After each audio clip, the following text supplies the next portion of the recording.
मनोज जरांगे पाटलांच्या आमरण उपोषणाचा आजचा चौथा दिवस आहे। मनोज जरांगे पाटलांची तब्येत खालावली आहे। वैद्यकीय तपासणीला त्यांनी नकार दिलाय। सगळे सोयऱ्यांचा कायदा झाल्याशिवाय पाणी घेणार नसल्याचं जरांगे पाटील म्हणाले। मोदींची एकही सभा महाराष्ट्रात होऊ देणार नसल्याचा इशाराही जरांगे पाटलांनी दिलाय। माझा जीव गेल्यावर सरकार महाराष्ट्रात राहील का असा सवालही जरांगे पाटलांनी उपस्थित केला। पाणी घेऊ शकत नाही।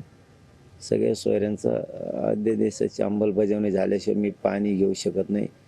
घराघरातल्या मराठ्यांना आरक्षण दिल्याशिवाय मी माग हटू शकत नाही। आणि मराठ्यांची लाट बघा कशी उसळली। आता सरकारचे काय डोळे गेले, अक्कल नाही आणलं।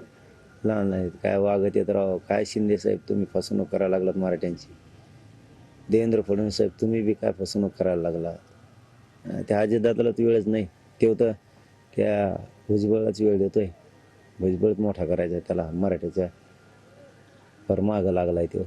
सगळ्याला फळ भोगावं लागणार। हिशोब सगळ्याच होणार आहे। थांबा, फालतूपणा चालला राव, नुसतं मजा चालली तुम्ही। तुम्हाला मराठ्यांना खेटायचं आहे, बेसावध राहू नका।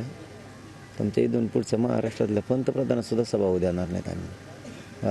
तुम्ही जर आम्हाला एडवून केलं ना, पंतप्रधानसुद्धा राज्यातले एकही सभा नाही होऊ देणार आम्ही। आमचे पोराचे मुर्दे पाडायला बघायला लागलात।